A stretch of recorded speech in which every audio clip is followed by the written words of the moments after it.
જય શ્રી કૃષ્ણ, જય માતાજી. મારા વહાલા દર્શક મિત્રોને રેખા રાદડિયાના સ્નેહભેરા નમસ્કાર અને જય માતાજી. મિત્રો, કાલથી નવરાત્રી શરૂ થાય છે, એટલે આજે આપણે નવરાત્રી વિશે સંપૂર્ણ વાત કરીશું કે નવરાત્રી એક એવો પવિત્ર તહેવાર છે જે ભારતની સંસ્કૃતિ અને ધર્મની ઊંડાણભરી સમજૂતી આપે છે. વાસ્તવમાં નવરાત્રી એ માં દુર્ગાના 9 સ્વરૂપોની આરાધનાના 9 પવિત્ર દિવસો છે, જેમાં ભક્તો પોતાના મન, મનોબળ અને આત્માને શુદ્ધ કરવા માટે તપ, જાપ, ઉપવાસ અને ભજન કરતા હતા. યોગ અને ધ્યાન મારફતે માતાજીની શક્તિ મેળવવાનો પ્રયત્ન કરતા હતા. જ્યારે જગતમાં દુઃખ, દુષ્ટતા અને અધર્મ વધે છે ને, ત્યારે આ શક્તિનો પ્રકાશ જ દુનિયામાં પ્રકાશ ફેલાવે છે.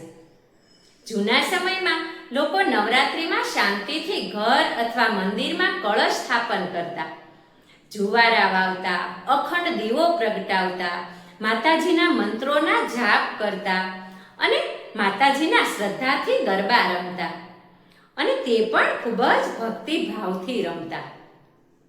નવરાત્રી એવો પવિત્ર સમય બની જતો કે જ્યાં લોકો ભલે ગરીબ હોય કે અમીર, ભલે ભાષા અલગ હોય કે રંગ જુદા હોય, પણ બધા માટે એક જ માં દુર્ગા. પણ આજે સ્થિતિ બદલાઈ ગઈ છે. આજકાલ લોકોને નવરાત્રીનો અર્થ ફક્ત નવા કપડાં, મોજ મસ્તી, ડીજે, ફોટોશૂટ અને સોશિયલ મીડિયા સુધી જ રહ્યો છે. પહેલાના જમાનામાં માતાજીના ગરબા શ્રદ્ધાથી રમાતા, આત્માથી રમાતા હતા.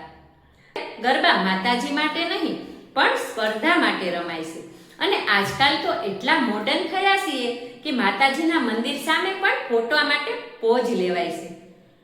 આપણે ગરબા રમીએ, પણ આપણે ભૂલી ન જઈએ કે નવરાત્રી એ માતાજીની કૃપા મેળવવાનો સમય છે. આપણી અંદર રહેલા નકારાત્મકતા અને દુર્વ્યસનોનો નાશ કરીને પ્રેમ, શાંતિ અને શક્તિ લાવવાનો અવસર છે. નવરાત્રીથી મહાગૌરી સુધીની શક્તિ એ જીવનની હકીકત છે. ક્યારેક અંધકાર અને ક્યારેક પ્રકાશ માતાજીના 9 રૂપ આપણને જીવનના દરેક પડાવમાં માર્ગદર્શન આપે છે. શૈલપુત્રી આપણને શિસ્ત શીખવે છે. બ્રહ્મચારીણી તપ અને સંયમ શીખવે છે. ચંદ્રઘટા શાંતિ અને ધૈર્ય આપે છે. કુષ્માંડા આત્મબળ આપે છે. સ્કંદમાતા પ્રેમ અને માતૃત્વ શીખવે છે. કાત્યાયની ભય વિહીની બનવાનું શીખવે છે. કાલરાત્રિ આપણને અહંકાર સાથે લડવાનું શીખવે છે. મહાગૌરી સૌમ્યતા શીખવે છે. અને સિદ્ધિદાત્રી આપણને આપણી મહેનતના ફળ આપે છે. 9 દિવસ એટલે જીવનના 9 પાઠો: ભક્તિ, શક્તિ, શાંતિ, સમર્પણ, સંયમ, સાધના, સત્ય, સૌમ્યતા અને સિદ્ધિ. આપણે એ દિવસો દરમિયાન ફક્ત ગરબા નહીં રમીએ, પણ જીવનનો અર્થ સમજીએ. માતાજીની પૂજા ફક્ત નાળિયેર તોડવામાં નથી, પણ મનનો અહંકાર તોડવામાં છે. દીવો ફક્ત ઘીનો નહીં, પણ આપણા અંદરનો દિવ્ય પ્રકાશ છે. જાપ ફક્ત મંત્રનો નહીં, પણ આપણી એકાગ્રતા અને શ્રદ્ધા ભાવનાનો છે. નવરાત્રી ફક્ત તહેવાર નથી, એ અવસર છે જીવનમાં બદલાવ લાવવાનો, અંતર આત્માને જાગૃત કરવાનો, ભક્તિથી શક્તિ સુધીની યાત્રા કરવાનો. નવરાત્રી એ શક્તિની આરાધનાનો પવિત્ર તહેવાર છે. નવરાત અને 10મા દિવસે વિજયાદશમી સુધી ચાલતો આ સમય માતા દુર્ગાનું ભક્તિભર્યું પૂજન છે. દુર્ગા એટલે શક્તિ. શક્તિ એટલે દરેક સ્ત્રીની અંદર રહેલી ભગવાનની એક છબી. નવરાત્રીમાં આપણે દુર્ગા માતાના 9 સ્વરૂપોને પૂજીએ છીએ. નવરાત્રી આત્માની શુદ્ધિ માટે છે, ભક્તિ માટે છે, તપસ્યા માટે છે. ખરેખર જોવા જઈએ ને તો નવરાત્રી એ છે ધર્મનો તહેવાર, જ્યાં લોકો ઘરમાં દીવા કરે છે, ઉપવાસ કરે છે, રોજ આરતી કરે છે અને રોજ સાંજે શ્રદ્ધાથી માતાજીનો ગરબો પ્રગટાવે છે અને ભક્તિથી મા દુર્ગાને પ્રસન્ન કરે છે. અખંડ જ્યોતનું મહત્વ આપણે સમજીએ કે અખંડ જ્યોત એટલે અવિરત દીવો. આ દીવો પહેલા દિવસે જ પ્રગટાવવામાં આવે છે અને નવરાત્રિના 9 દિવસો સુધી સતત જલતો રહે છે. એવું માનવામાં આવે છે કે ઘરમાં માતાજીનો વાસ થાય છે.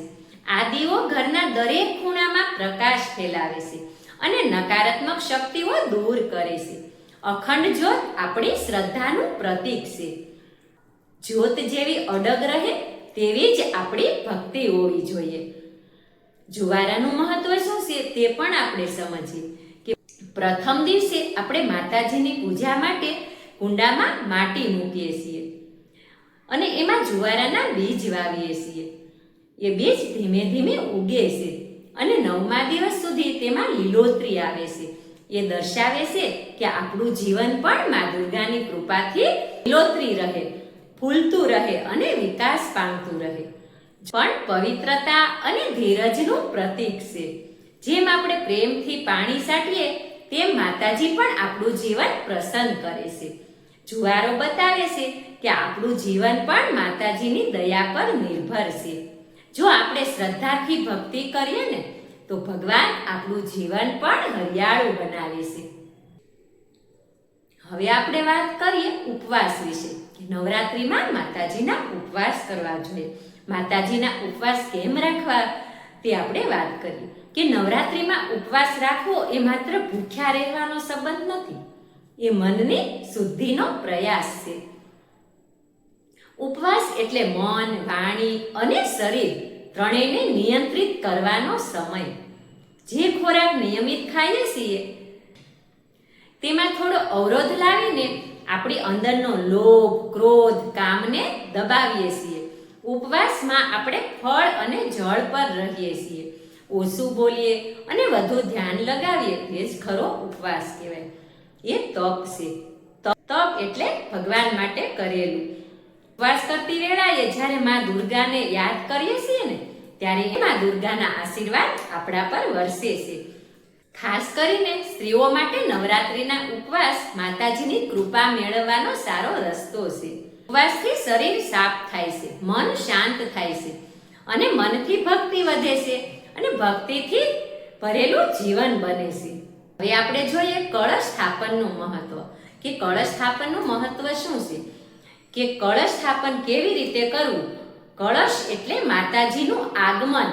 નવરાત્રિના પહેલા દિવસે કળશ સ્થાપન કરીને આપણે મા દુર્ગાને પોતાના ઘરમાં આમંત્રિત કરીએ.